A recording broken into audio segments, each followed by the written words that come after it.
Alrighty, boys and girls, welcome back to class. It's been a while since we've done a history video. I apologize, but let's rock back into it. As you can see, this is a slide I used to use when I was teaching high school history. I used parts of this for two different classes, which is why there's two different listings on the bottom. But I have since updated it a little bit. I've thrown a couple of links in for you, and that unfortunately doesn't do anything for you. But hopefully, it will remind me to paste the links in the description so you can go and watch other videos on these topics. And there are some really cool ones. Excuse me. Ooh. Other than that, let's get back into it. If you recall, we finished the last history video we had was a very, very, very wide overview of World War II. And now we're going to start with like the post-war world. And we're going to start with the Cold War abroad. And then in the next one, we'll talk about the Cold War at home and kind of what's going on domestically. But that said, let's get after it. So, quick background. I know it's been a while, so we'll do a little bit of catching up. So, scholars debate when the Cold War actually starts. I am in favor of technically it starts before the end of World War II with the Yalta Conference in February of 45, just a few months before the war in Europe ends. In large scale and on paper, technically, it's the West versus, I have the Soviet Union there, but it's really the West versus the Warsaw Pact, or NATO versus the Warsaw Pact. What it really comes down to at the end of the day, it's just the USA versus the USSR, the Soviet Union. There is a lot of satellite states there. There's a lot of Western-aligned countries elsewhere that aren't in Europe, that are in Africa and are in South America. And I'm not saying that they don't matter, because they absolutely do. I think one of the coolest parts about the Cold War excuse me. I think one of the coolest parts about the Cold War are all of the proxy wars that are fought on those fronts, and nobody ever talks about them, and I think it's a huge deal. I'm not saying that they don't matter. However, big picture we're talking about here, USA versus USSR. It's capitalism versus communism. Now, the U.S. has not liked communism really at all since its inception. There was a lot of bad blood for the Soviets, for the Russians pulling out of World War I and having their civil war, and then the October Revolution. There was this feeling, I'm sorry, my throat is terrible right now. There was this feeling that they kind of left the other allies high and dry. And that wasn't unique to the U.S. It was felt in France and Britain as well as a few other places. The Cold War in general, why is it called the Cold War? Because it never went hot to the point where, large-scale First World militaries were fighting other large-scale First World militaries. Like I said, lots of proxy wars, plenty of proxy wars. I mean, Vietnam is the poster child of proxy wars. You had a First World military fighting, really a Third World military, Second World if you really want to argue about it. But, there wasn't peer-on-peer, force-on-force fighting like that. There was Rhodesia, there was Nicaragua. There were all of these proxy wars that were fought all around the world, but never peer-on-peer, technically. And a little foreshadowing, the Cold War will technically end when the Soviet Union falls in 1991. Also some debate about when the Cold War actually ends, but that's what we're going to use for us today. That's where I personally believe it ended, but if you disagree, I would love to hear a civil debate down in the comments. While we're here talking about Cold War, why is it a Cold War? Is it peer-on-peer?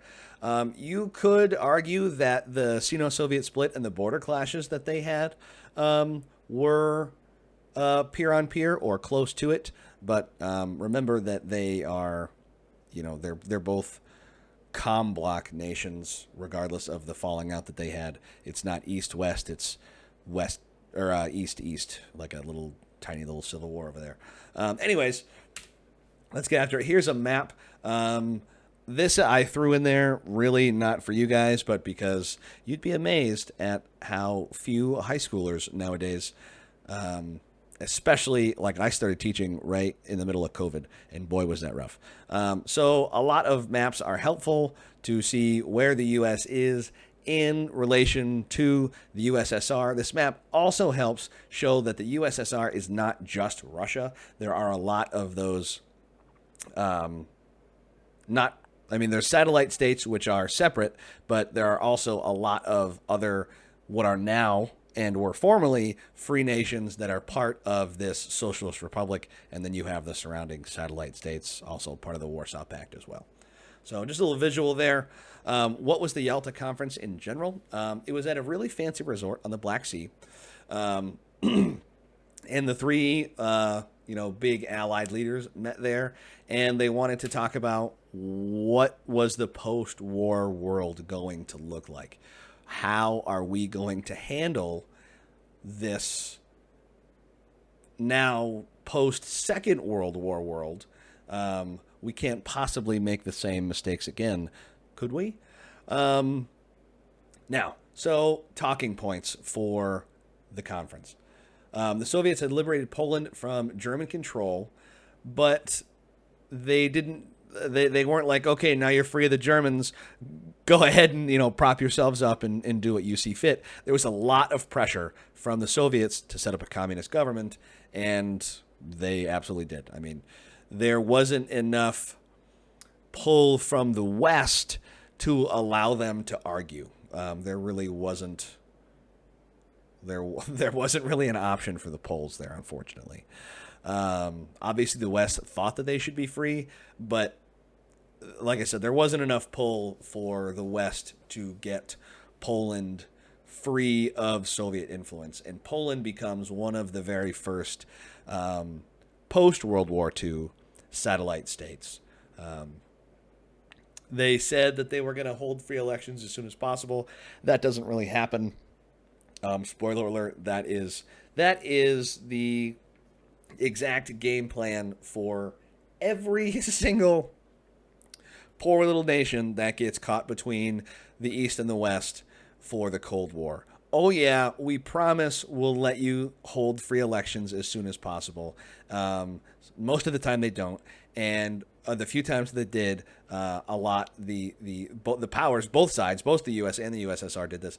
The few times where that little poor country did get to have free elections, normally the superpower didn't like the outcome of the free election, so they said it was a fraud and illegitimate, and then put their people back in power anyways. So, but we'll see that as we get there. A liberated Europe. So they agree to this thing called the Declaration of Liberated Europe, which is really funny considering what just happened with Poland.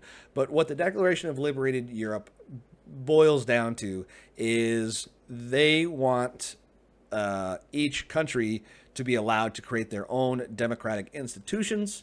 And that wording in and of itself is a little bit confusing because they weren't always democratic institutions. In theory, they were going to use a democratic voting process to vote in whatever institution they wanted. Could be republic, could be communism, could be whatever. It didn't really work out that way. I know you're shocked to hear that. But this is gonna further drive the East and the West apart. We're not really hating each other yet, but there's a lot of animosity that's happening, and this is one of those wedges that's driving more and more between the East and the West, because obviously, as we're going to see, a lot of people who have lived under communism are going to want to not do that, and the Soviets are not going to be thrilled at that outcome, and we'll see that a lot with East and West Berlin when we get there, a couple videos away. Dividing Germany. So we're gonna mess with Germany again after we saw how well that went with the Treaty of Versailles after World War One. This time we're gonna split it into 4 zones. Each zone or excuse me, 1 zone for each of the major Allied powers: U.S., U.K., France, and the USSR. And the capital of Berlin is also split into 4 zones for each of the Allied powers. The problem is Berlin is very, very far into what becomes the Soviet zone of Germany.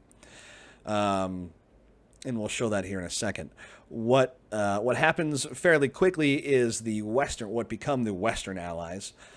They combined their 3 zones: UK, US, France. They combined their 3 zones into 1 zone. That becomes West Germany, and East Germany is controlled by the Soviets.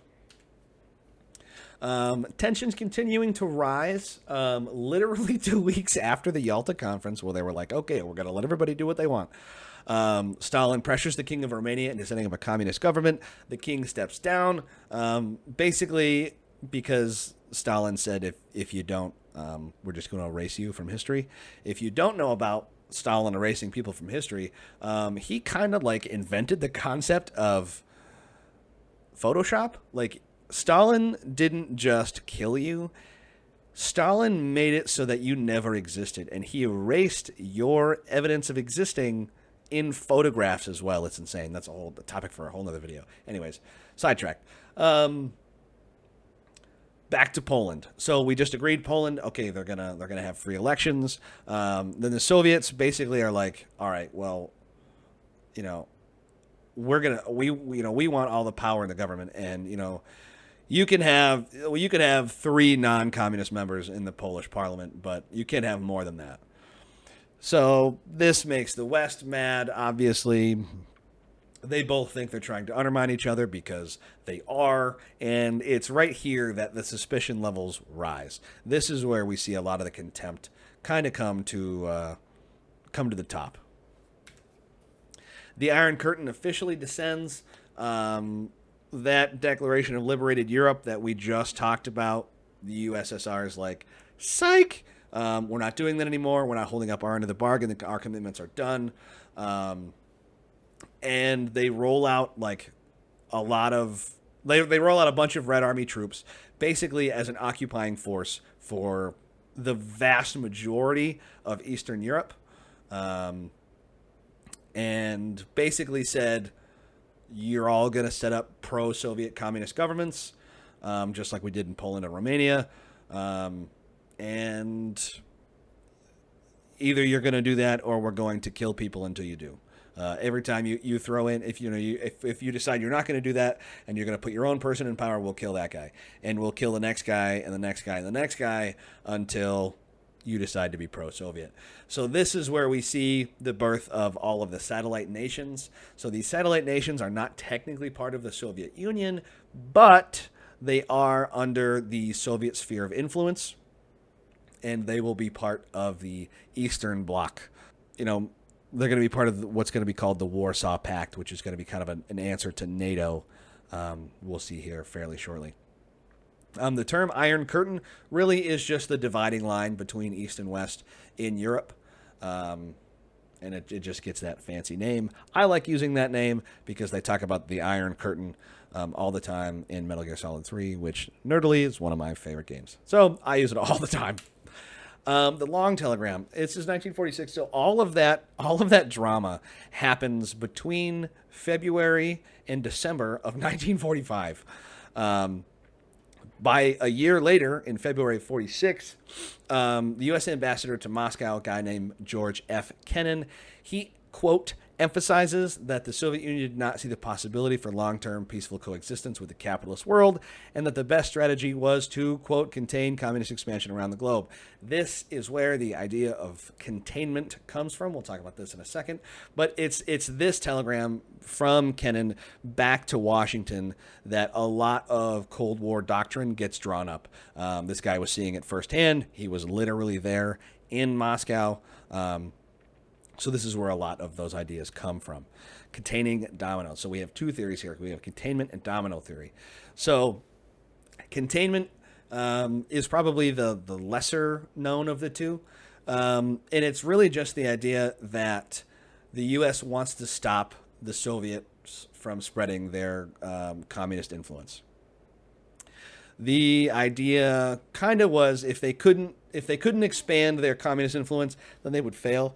The end goal of Stalinism and communism as interpreted by the Soviets, because of communism also means a million different things to a bunch of different people that thought they were under the same ideal set. I have a whole video on what different people thought communism meant, or what different people had communism mean to them. Like what communism meant to Ho Chi Minh is not what communism meant to Stalin or Lenin or even Trotsky. So like it's certainly not Marx. Like all of that stuff is very different. But under Stalinism, the end goal, and a couple of others, of communism was one unified communist state, one global unified communist state. So the idea that if they could stop the Soviets from expanding, they would fail, that's kind of containment as a whole. Domino theory goes along with that, and it's basically we need to hold communism where it is right now, because if we let other countries fall to communism, then their neighbors are going to fall to communism, and then their neighbors are going to fall to communism, and that's how they're going to get this global communist state. So we need to hold them where they are, and we can't let these dominoes fall. That's kind of where these are. It eventually will morph into, we are okay with communism existing where it is, but we can't let it spread, which is basically the argument for fighting in Korea and Vietnam and places like that. Places like that with U.S. involvement, anyways. On sort of the other end of the stick, the Soviets are expanding outside of Europe. So the Soviets are very interested in the Middle East, really because of the oil wells there. The same reasons that everybody wants a part of the Middle East, even still to this day.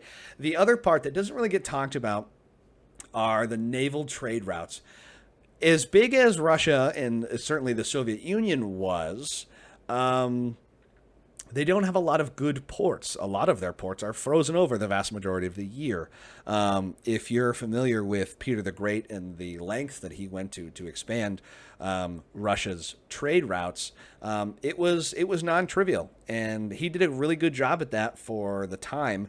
But even still into the 40s, there wasn't a lot of good trading ports. So if they could take over some place like the Strait of Dardanelles, then they'd have a really, really good naval trade route. So it was the oil. I'm not saying it wasn't a big deal, because it was, but also they want part of these naval trade routes. What's going on in this area is the U.S. is kind of propping up Turkey at this point, and Britain is doing the same thing to Greece. What goes on a few months after this, in August of 46, is there's a communist uprising in Greece. They launch an insurgency, and a year later, 8 months later, the UK basically says to the US, like, hey, we can't afford to help Greece anymore. Like, we're still trying to rebuild ourselves from World War II. We got to focus that money on ourselves. We can't be dumping it all into Greece.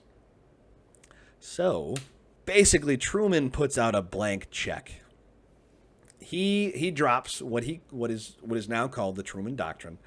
And in his own words, I have a quote here. His doctrine was to aid free peoples who are resisting attempted subjugation by armed minorities or outside pressures. Now, those are a bunch of fancy, politician words for, listen, if there's a communist uprising in your country, call up the U.S. and we'll give you whatever it is that you need to stop those commies. And it was basically, we'll give you anything you need, less troops.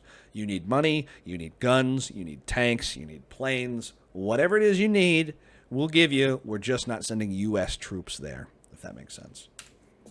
The Marshall Plan, it's part of the European Recovery Program. It's how we're going to rebuild Europe, really. So the problems in Greece that the UK were having was not unique to the UK. And you got to remember, the U.S. is unique in that it's one of the very few nations that had a very large role in World War II and did not receive a crap load of bombing. So during this time period, and we'll see this as we talk about the domestic front as well, what's going to come out of the post-World War II era is the greatest economy the world has ever seen, and it's going to take place in the United States. This is why, gas station attendants could have, 2 cars and a home and a family of 4. It was a different time. It was a time in which the United States was propping up the rest of the world. The rest of the world's, all of their industrial centers had been bombed to smithereens. So anything that Europe needed to rebuild was being made in the U.S. And it was this case for all of 30 years, and it took a long time to wind down after that. So, and it really starts here with the Marshall Plan. So the Marshall Plan basically says to Europe, we'll give you basically all of the American aid you need to rebuild your countries, both economic-wise and industrially, like bridges, roads, factories, all of the stuff you need to have a functioning economy. All of this infrastructure that you need, we'll help you rebuild it. Truman saw the Marshall Plan as like the other half of the Truman Doctrine. So, the Truman Doctrine was kind of the the angry war side, and the Marshall Plan was like the nice, we'll help you rebuild side. And those two things together are showing the world, the Western world, that the U.S. is here to help, basically. What this is going to do is it pumps billions of dollars worth of everything. So the Marshall Plan, like I said, specifically was non-military stuff. It wasn't the angry side. That's the Truman Doctrine. The Marshall Plan is machinery and food and engineers and, like cookie cutter bridge plans, cookie cutter factory plans. All of that stuff gets sent into Europe.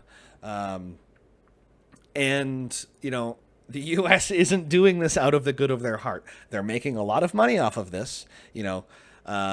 This creates a ton of jobs. The World War II had pulled the U.S. out of the Great Depression, and there was a worry, spoiler, military-industrial complex, there was a worry that after the war, the economy was going to fail because now we don't need to make all of this stuff anymore for the war. But with the Marshall Plan, we still do need to make a bunch of stuff, so that's really good. It makes a lot of jobs. And like I said, it makes the U.S. economy absolutely flourish. What this also does is it makes capitalism look really good. For those satellite states that are under Soviet control, they're very jealous. The Soviets aren't doing the same thing for them. The Soviets aren't rolling out billions and billions of dollars to help those states rebuild, even though they absolutely need to. This makes capitalism look really good. This is a very good PR campaign for capitalism. In hindsight, in 2026 hindsight, it's this kind of thinking that wins the Cold War. We'll talk about this again with like the Berlin airlift. That's another really good PR campaign for capitalism, but it's stuff like this that wins the Cold War. It's not all of these proxy wars. It's stuff like this. East and West Germany. So, like I said, we, the Western Allies, split up Germany into 4 parts. The UK, US, and French sections get morphed into one big one. That's the blue. And all of the same gets done to Berlin. The problem is Berlin is inside of the Soviet section. That's that little yellow part inside of the red. That's a problem. the West can't help West Berlin because, well, it can in the beginning, and we'll see how that changes. Very shortly, the Soviets are going to cut off Western access to West Germany, or West Berlin, excuse me, and that's going to cause some problems. It's the West is not going to be able to help the western part of Berlin. So that's what's going on. Why does this actually happen? The Soviets almost immediately start deliberately undermining Germany's economy. You know, they're still very mad at each other. But this is not what the West wants. You know, we just talked about the Marshall Plan. The Marshall Plan wants to help rebuild. Well, if the Soviets are undermining the German economy, we can't help rebuild. So in response, this is what really merges the three western portions of Germany and then also West Berlin. So that's kind of why that happens. The Berlin blockade. This happens really because the Soviets were convinced that they were not going to get the war reparations from Germany that they wanted. Now, if you are at all familiar with World War I history, this is what the French did, and that caused a Second World War. So I don't know why we're doing this again, but you can't reason with a communist. So June of 48, Soviet troops, they cut off all roads to West Berlin. I just alluded to that. Basically hoping it's going to force the U.S. to abandon West Berlin altogether. And this is really bad for the people in West Berlin because, you know, as much as East Berlin sucks, at least they're getting some supplies from the Soviets. Now that West Berlin is cut off, the Soviets certainly aren't going to supply them, and the West can't supply them. So what happens is Truman sends bombers armed with nuclear weapons to bases in Britain and says, listen, if you think we're going to back down on this issue of communism, we're not. Basically, a big game of chicken here. Spoiler alert, Kennedy's going to do kind of the same thing. The Berlin airlift, one of my favorite stories. So the U.S. can't get into West Berlin on the ground. The roads are blocked off. The railroads have been blown up. They can't get in. So they just fly in the supplies instead. Between June of 48 and spring of 49, 2 million tons of supplies are parachuted into Berlin. Now, these are survival supplies. They're coal to keep warm. They're medicine. It's food. But, you know, the U.S. is never going to waste a good PR campaign. So they send in a bunch of luxury items, too. They send in coffee. They send in chocolate. They send in candy. Stuff that the Soviets couldn't dream of airlifting into another place. Certainly not in this quantity. After almost a year, 11 months, May 12th of 49, Stalin lifts the blockade. But the U.S. didn't believe him. He said, hey, well, you know, fine, you win, we're done. The U.S. thought it was a ploy. They thought it was a ruse. So they keep sending supplies for another 4 months, just as basically another F you, we don't believe you. And what this does is the same thing that the Marshall Plan does in terms of PR, except it's not on a broad scale. It's in one place. This is the Marshall Plan incarnate. This is what the Marshall Plan does. It makes the U.S. look like heroes. We're not going to help you just survive. We're not going to just send you blankets and meds and food. We're going to send you stuff to thrive. Here's coffee and chocolate and all kinds of stuff. Makes the U.S. look like absolute friggin' heroes, and it makes the Soviets look like monsters. Now, remember, East Berlin and all of these Soviet satellite states are watching this. They are watching the Soviets purposely starve out these people, and then the U.S. look like freaking superheroes. This is arguably one of the biggest Cold War victories across the board. What I have here is a link to the Fat Electrician's video on the Berlin airlift as a whole. He does a great job. I've been very vocal about this before. He is one of the absolute my favorite YouTubers. He was a huge inspiration for this channel. So please go check that out. He does a fantastic job. breaking the Berlin airlift down. NATO. So it's post Berlin airlift that really solidifies the idea that we kind of need to come together. And this idea happens organically and separately on both sides. So why really? Because the Soviets shutting down West Berlin, or access to it anyways, shows the West that the Soviets are hell-bent on conquest. They don't care about people dying. They don't care about anything. They just want to win. So in April of 49, which is right before Stalin lifts the blockade, NATO is created. So NATO stands for the North Atlantic Treaty Organization, and it's a mutual defense clause initially, basically. If you're familiar with the League of Friendship from Wilson's World War I talking points, this is the ultimate manifestation of that. There were 12 original members: U.S., U.K., France, Canada, Italy, Belgium, Denmark, Portugal, Netherlands, Norway, Luxembourg, and Iceland. A few years later, in 1955, NATO allows West Germany to rearm and then join NATO, which is a huge deal. So, this is 10 years after the end of World War II. If you recall back to 10 years after World War I in 1928, Germany was very much still seen as not trustworthy. So this round, a West Germany that is controlled by the West, really, is seen as much more trustworthy, much faster. And in response to the creation of NATO, the Soviets formed their own version of NATO, and they call it the Warsaw Pact because of Warsaw, Poland.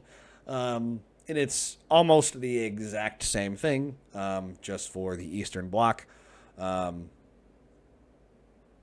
in their satellite nations and stuff like that.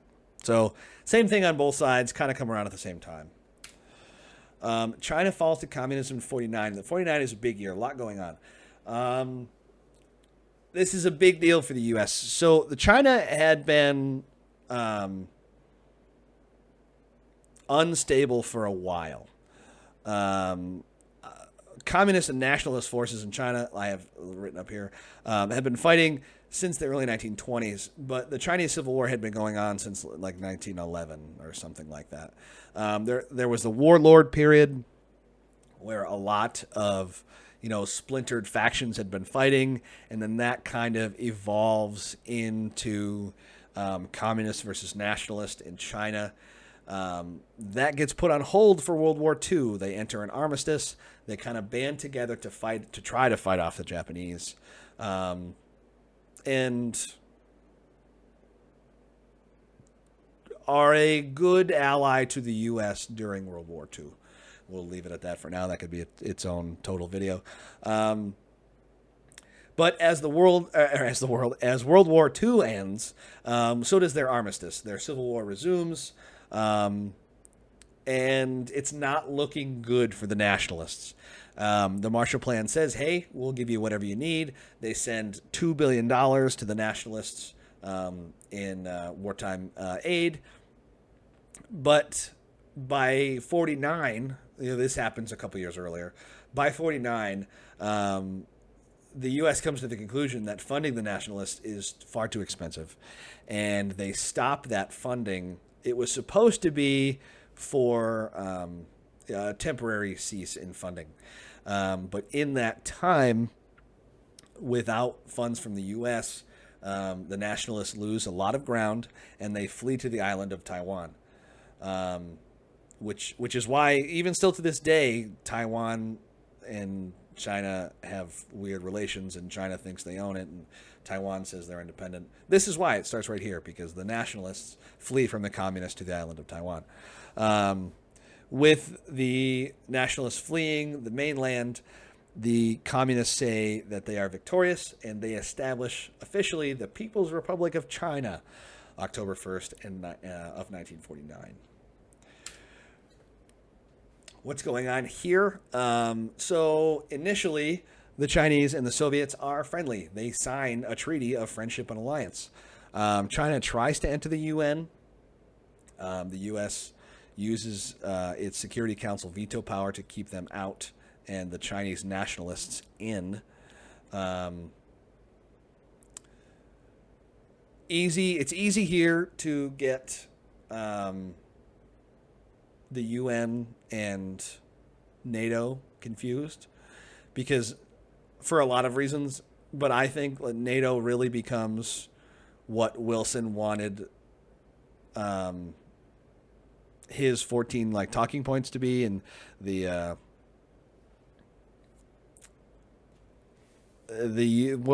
lot of people think the UN spurred out of his League of Friendship.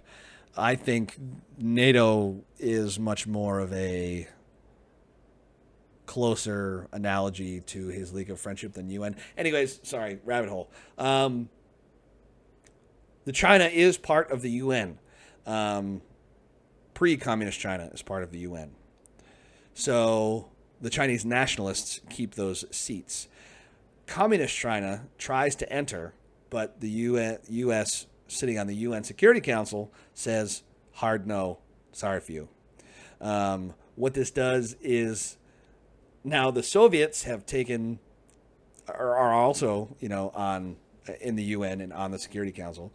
The Soviets boycott the Security Council meetings because they're mad that their communist friends were not allowed to join.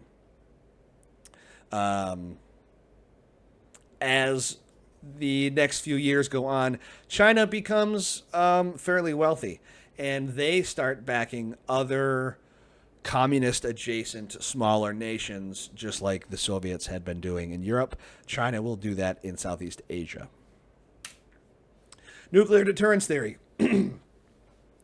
I'm sure you guys have heard of this before. Also gets talked about in Metal Gear Solid 3. Massive retaliation. It starts with massive retaliation. It's a policy held by the U.S. Basically, as soon as we have more than one nuclear bomb, this is the U.S.'s doctrine toward the Soviets. Basically, they said if the Soviets attack any U.S.-backed country, the U.S. is going to respond with overwhelming force, and what that means is nuclear weapons and a crap load of them. And this is ideally going to put out the Soviet aggression. Problem is, by 49, I told you a lot of stuff happens in 49, the USSR has developed their own nuclear bomb. Thank you, Rosenbergs. And what massive retaliation turns into is nuclear deterrence theory. A lot of times it's just called deterrence now. But basically, now that both sides have nukes, neither one is going to want to use them because if whoever sends the first one, the other is going to send a bunch, and then the whole world is nuked, and then we get fallout and death claws. The outcome of nuclear deterrence theory, should it have to be put to the test, is referred to as mutually assured destruction. That mutually assured destruction is what holds up nuclear deterrence theory. That's like the whole point. The National Security Council, paper 68. So what's going on? Like I said, a lot of stuff happens in 49. USSR becomes nuclear capable. China falls to communism. Joe McCarthy, if you're familiar with McCarthyism, we will talk about that when we talk about the U.S. domestic front.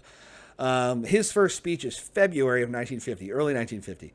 And then the Rosenberg case ends in June of 1950. The Rosenbergs, again, we'll talk about this when we talk about the domestic front. The Rosenbergs are supposedly spies that gave U.S. nuclear secrets to the Soviets so that they could develop nuclear weapons as well. NSC 68 is a report completed by the State Department that said that the U.S. is building up nukes. This is what leads up to mutually assured destruction. If the U.S. is building up nukes, then we should do the same thing. This starts a nuclear arms race. This is going to turn into the space race. The outcome, when you hear people talk about NSC 68, what that means is containment and domino theory. We will do anything to contain communism. That's the outcome of NSC 68. Japan becomes a strategic puzzle piece. I'm looking at this photo now. Man, I'm telling you, when I make these slideshows, the photos look much better. This one's like stretched out. It looks terrible. I'm sorry. It becomes a strategic puzzle piece, but only after China falls to communism. So before that, the U.S. is an occupying force in Japan. The U.S. wants them to adopt a democracy, and basically the same idea that they had with Germany, like, we don't want you to threaten world peace again. Like, don't stop it. Don't do that, comma, stop it. Don't stop it. Anyways, U.S. sets up Japan's new government, and it's structured around the U.S. government. It's very similar in terms of the Constitution. Their founding document for post-war Japan is a document called the MacArthur Constitution, named after General Douglas MacArthur, and it's based on the U.S. Constitution. They're not they don't have as many rights, like they don't have like the Second Amendment. They don't have a right to bear arms, stuff like that. But it's very similar. By 49, when this is kind of all getting set up, China falls to communism. The U.S. loses China as its closest ally in Asia. And this really sucks because it was a lot of the Philippines also, but it was a lot of China that helped the U.S. fend off, or at least make it look far too difficult for Japan to invade Australia and other places around there. But without a strategic friend in Southeast Asia, more stuff like that is going to be hard. We need a friend over there because we're just so far away from that area. We have lots of friends in Europe. We have friends in Africa, especially before the decolonization of Africa. We don't have a lot of friends in Southeast Asia. We need friends over there, and we just lost our only one. So we are going to prop up Japan to be that friend. And basically, it's a gateway to keeping peace in the Pacific. The same way that the U.S. saw West Germany as a gateway to keeping peace in Europe. It's going to be a great way to have good examples of capitalism winning. Good capitalism PR to look good during the Cold War.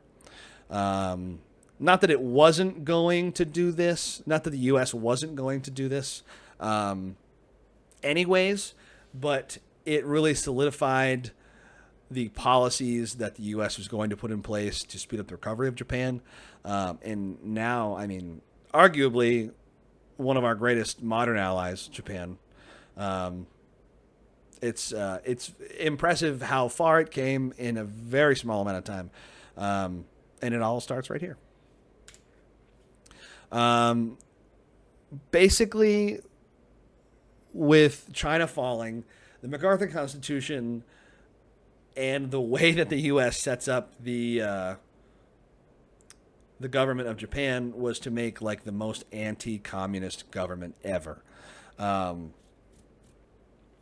of your fascists are gone. Your communists are gone. If you're a pro-capitalist, you're good. We will support you. And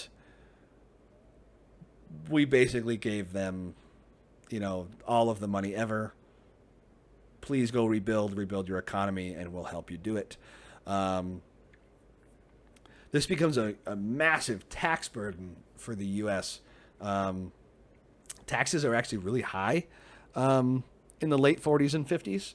And we'll see that when we talk about the home front. I have this this note in here for the liberal consensus. If you don't know what the liberal consensus is, we will cover it far more when we talk about the domestic front. But it has nothing to do with like modern day liberalism. The liberal consensus, in short, is the idea, the consensus that a lot of the public had, that what the government was doing was not only right and correct, but also the best thing for its people. And this liberal consensus is going to dominate the first part of the Cold War. And we'll see how and why and where, and then also how and why and where it falls apart, which is very interesting. But regardless, it's this liberal consensus.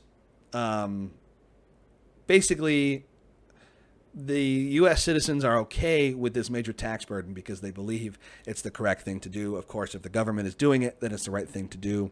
So then we'll do it. Korea.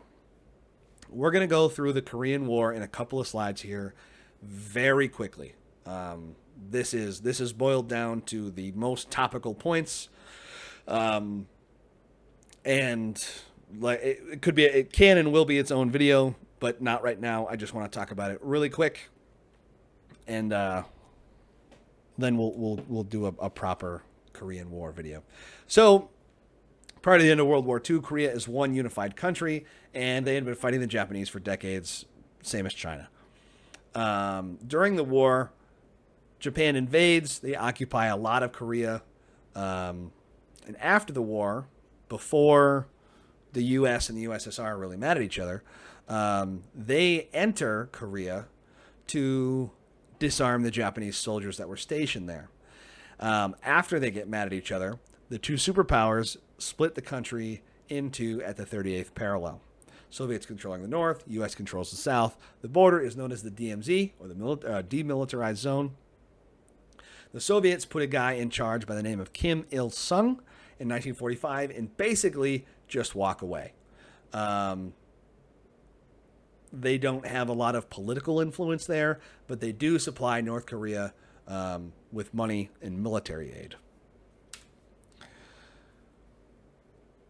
Kim Il-sung he doesn't like that his country is divided. He wants to unite the North and the South. And he basically goes to the Soviets and the Chinese and says, hey, can I reunite my country? And all three of their thoughts basically were that the U.S. didn't care. You know, they're worried about Japan. They're worried about West Germany. They're not going to care about little old Korea over here. Spoiler alert, not the case. June 25th, 1950, North Korean forces invade South Korea. They take the capital of Seoul and drive it all the way back to a port area called Busan. This gets known as the Busan Perimeter for the South. It's the only part that the Free South was in at this time. And the world is watching. And Truman sees this as a test of his containment policy, and he calls on the UN to act. Now, there was no one to veto his proposal because, remember, the Soviets are boycotting the Security Council's meetings because they're mad that the communist Chinese didn't get in. So the Soviets aren't there to veto his proposal of getting involved in Korea. So the UN pledges troops, and Douglas MacArthur gets put in charge of them. He sends American troops from Japan to Korea. And for context, as we'll get there, I keep saying we'll talk about this later, but we will talk about this later when we talk about the domestic front. McCarthy had just given his speech about communism and how they're trying to take over the world. And what happens here seemingly legitimizes everything McCarthy said about the communists wanting to expand. So it makes him look good. The Incheon landing. So MacArthur is overzealous. That's like his defining character trait. He wants to go on the offensive. He doesn't want to just fight back to the 38th parallel. So what they do is order a massive invasion behind enemy lines at the port of Incheon. This is known as the Incheon Landing. This is, everything about it is D-Day. If you know about D-Day, it's almost identical. The same Higgins boats, the same, Marine landing, everything about it is very, very similar to D-Day. And this takes the North Koreans by surprise, and they are in a full retreat in a matter of just a few weeks. MacArthur, shocker, I know, overzealous. Again, he says, screw containment. We're going to roll those bastards all the way back to China and then Moscow. Doesn't go great as they get there. First he gives the order to pursue the enemy past the 38th parallel, and the American forces push the North Koreans all the way up to the Yalu River. That's the northern border with China, between China and North Korea. Quick note here: fix bayonets. Another great video, a little vignette by the Fat Electrician. Talks about the U.S.'s last bayonet charge. It's fantastic. But so we are fighting all the way up to the Yalu River, and spoiler alert, it's really, really cold up there. So what I don't have written down, but just, I do actually. We'll get there in a second. I'm getting ahead of myself. As they fight up to the border, China sees a bunch of UN troops at their border, and is like, hey, stop. And nobody listens to them. So China sends a bunch of their own forces to enter the war. 300,000 Chinese soldiers cross the border. And they push the UN forces back all the way back past the 38th parallel. But up north at the Yalu River, the Chinese border, it's very cold. The temp there was 20 degrees below zero. And at that temperature, nothing works. Your guns, your morphine, your plasma, nothing works. And this is sort of, and the Chinese were, sort of fighting on home territory there. They were much more used to it. And boy, did they beat the bricks off those UN troops all the way back down. Spoiler, I'm sure you're not surprised. MacArthur is not happy with this. He demands a blockade of Chinese ports. He says we're going to nuke them, blah, blah, blah, blah. None of that happens. I have more links here. Sergeant Reckless was a horse that served U.S. forces in Korea. Really cool video. Again, from the Fat Electrician. And then North Korea still today. This is a woman who escaped North Korea and is giving a speech. I tried to look this up before I started recording this. I think this video has been taken down from YouTube because, of course, it has. I will try to find it elsewhere and give you guys a better link. MacArthur gets fired because he wants to nuke everyone all the time. I want to drop 50 nukes along the Korean border is something that he actually said. And Truman's like, yeah, you're insane. We're not doing that. You're fired. Truman says no, really, because he doesn't want to expand the war into China. He also doesn't want the use of nuclear weapons to become like the norm. Like, oh, hey, they're beating us over here, so we're just going to drop nukes on them. Remember, Truman did give the order to drop nukes on Japan, and that was not a decision that, didn't weigh heavily on him. He understood the impact that went along with something like that. MacArthur goes ahead and criticizes Truman. He says you should be doing everything in your power to win wars, including the use of nuclear weapons, which, to be fair, that was Truman's argument for dropping the bombs on Hiroshima and Nagasaki, was saying that I should be using everything in my power to save American lives. So I do see where MacArthur's coming from there. However, like I said, a little overzealous. Truman fires MacArthur for insubordination, and he is going to keep the policy committed to a limited war. We have a limited objective. All we are doing is containing the communism. We should be keeping communism contained where it is in North Korea. We don't need to be taking the land in North Korea. We need to keep it out of South Korea. That's all we're doing. And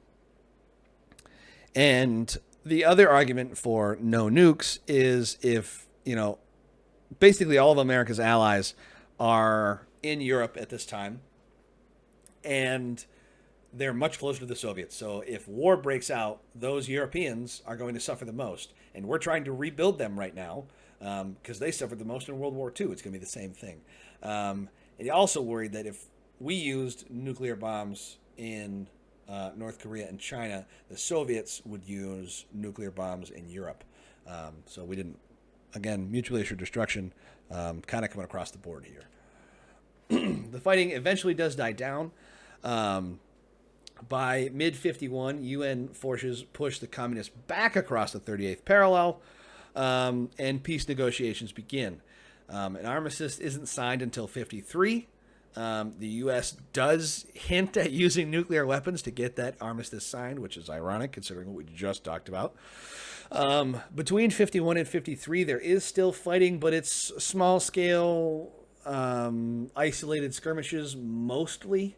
There's some exceptions to that, but it's mostly small scale stuff. By the time the fighting comes to a complete end, 33,600 American soldiers are killed in action during the Korean War. And it's this conflict and it's surprising, the fact that it was just sprung on the U.S. Is going to cause the U.S. to do a major military buildup after the war. This also is what makes the U.S. want to become far more involved in Southeast Asia. This is where a lot of that funding for Japan comes in. And in 54, the U.S. signs SEATO, which is NATO for Southeast Asia. It's the Southeast Asian Treaty Organization.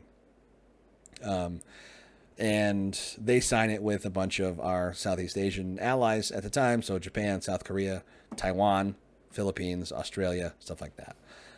Nowadays, SEATO is kind of just assumed to be part of NATO, but different at the time. What is also happening at the same time is the French Indochina War is happening in Vietnam. Well, in French Indochina right now. Right then. And it becomes much more visible to the U.S. It becomes much more prevalent to the idea of containment. Nobody in the U.S. really had been looking at it all that seriously until the end of Korea, and that part of the world becomes much more important to U.S. strategists. The Suez Crisis, continuing on. With Korea done and SEATO signed, the next big thing that happens is the Suez Crisis in 1956.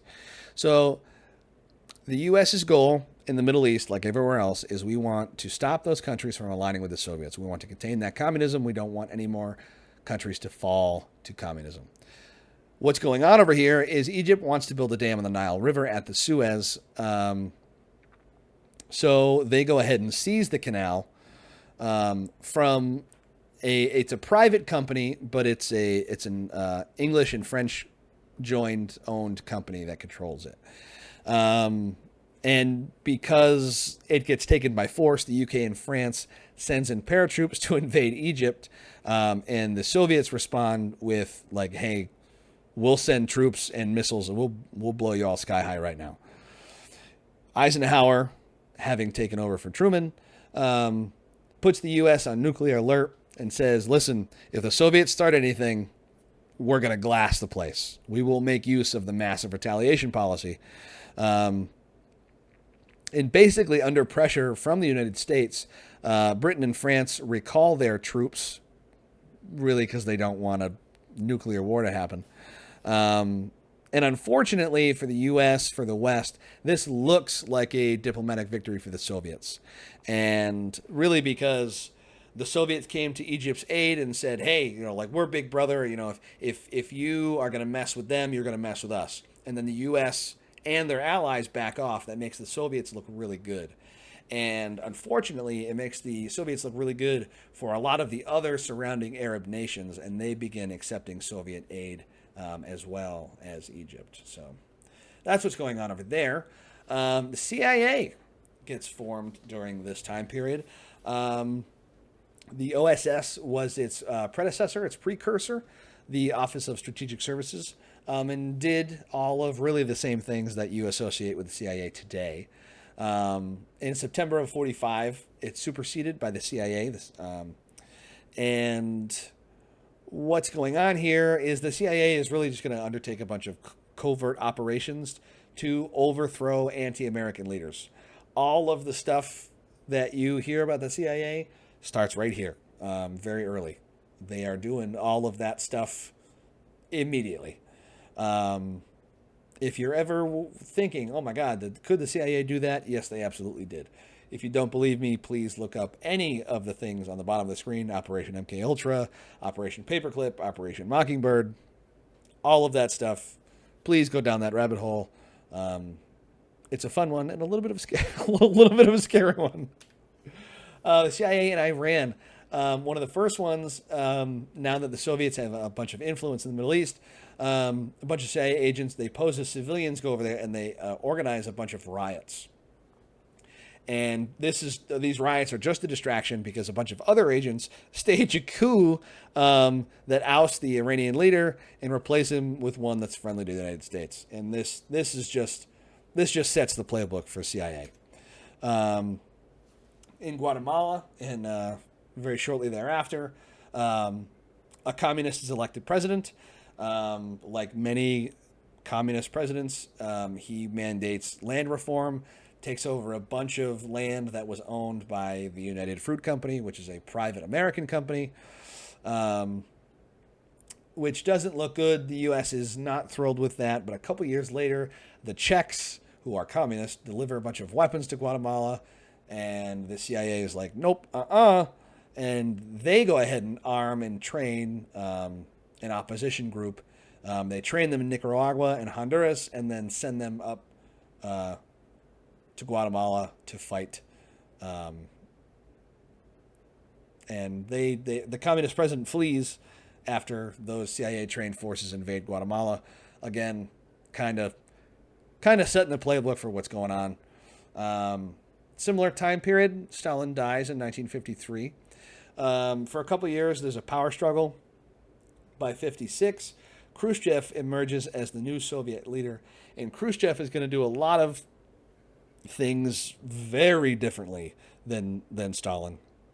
He immediately gives a secret speech. He attacks Stalinist policies, Stalinist sympathizers. He says basically there are other ways to build this communist nation that we want, and that communist nation can peacefully coexist with capitalism. So what I was saying, where Stalinism end goal is one unified global communist state, Khrushchev is like, that's not what we're doing here. So many people would have to die to achieve that. That's not what we're doing. We're not going to end the world over trying to achieve a global communist state. However, Khrushchev's leadership style being so much less authoritarian, not authoritarian, just less authoritarian than Stalin, leads to a bunch of riots. People now kind of think that they can get away with a little bit more. And the CIA doing CIA things, they get a hold of that secret speech that Khrushchev gave, and they broadcast it all over Europe. And the contents of that speech, basically, they make Khrushchev look like a wuss. It discredits a lot of the Stalinist policies that had been in place. And as a result, riots are erupting all over Europe because a lot of people don't want to live under communism at all. And now they kind of think they can get away with it. This boiling point, this reaches a crescendo in Hungary in late October of that year. And needing to look tough, he needed a PR win here. Khrushchev deploys a bunch of Soviet tanks to the capital of Budapest, the capital of Budapest, and crushes the Hungarian rebellion. He needed to look strong, but it wasn't a PR win. We'll just say that. And this leads him to kind of change what's going on. So, like I said, he needs to save face. He needs a win, and he needs to reassert his power and his dominance because he looks very weak right now. And a big win for the Soviets come with the launch of Sputnik in 1957. Sputnik is the world's first satellite that orbits the Earth successfully, really. And with this huge win, Khrushchev states that the Soviets will, quote, bury capitalism and your children will live under communism. So quite a change in tune from the guy who just said we can peacefully coexist with capitalism. And with this big win a few months later, he demands that Allied troops withdraw from West Berlin. And the Allies promised a NATO military response should Berlin be threatened again. With that, Khrushchev kind of backs down. He got a little big for his britches there. The West kind of puts him in his place, and both sides kind of claim victory there. The Sino-Soviet split, there was a good little honeymoon period with the Chinese and the Soviets, but it only lasts, 10 years or so. With the news of that anti-Stalinist speech, this angers Mao Zedong, the leader of China, who very much looked up to Stalin. 58 holds a bunch of disputes between the two communist countries, and it's over a radio station and a joint submarine fleet. They are disagreeing about how to manage it. This pisses off the Soviets. A year later, they stop sharing nuclear secrets, nuclear tech, nuclear developments with China. This pisses China off. They have more words. By 1960, the Soviets withdrew all of their advisors from China. That's 1,400 Soviet personnel, and 200 projects are cut off in that time period because of that withdrawal. And this is a huge blow to China's economy and really, really pisses off the Chinese government. By 1969, there's a border conflict between the two, and it comes to the brink of war. Shots are fired, people do die, and this border clash very nearly brings the two communist giants to a full-scale war. Luckily, that is avoided. And now we're going to switch back to the West with the Eisenhower Doctrine. Everybody's got to have their own doctrine at this time. So after the Suez Crisis, Egypt, Jordan, and Syria are working together, and they want to spread this idea of pan-Arabism, which is really the idea that all Arab people should be united under one nation. This comes from one of World War I's defining factors, which was self-determination. Basically, if we share a collective culture, we should be in one collective country. Eisenhower didn't like this. He thought that this was them trying to lay the groundwork to create basically one giant communist country. He didn't like that. So Eisenhower goes to Congress and he says, listen, I need the military. I need to be able to deploy them really whenever I think is appropriate. They kind of say yes. This basically just tacks on to the Truman Doctrine. So remember, the Truman Doctrine was we'll give you anything less troops, and the Eisenhower Doctrine was like, yeah, maybe actually we'll give you troops too.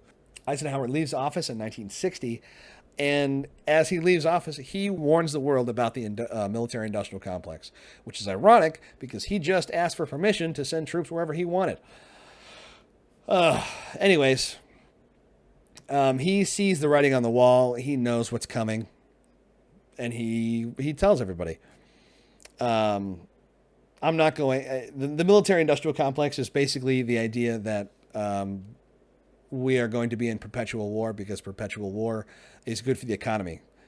Being at war means we always need to make stuff for war, which means we're always going to be hiring new people and building new factories and making new stuff.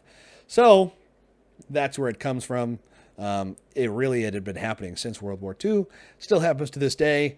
Eisenhower puts it on paper in his farewell speech in 1960. And that's where we're going to end it today. I know this was a long one. I appreciate you sticking it out.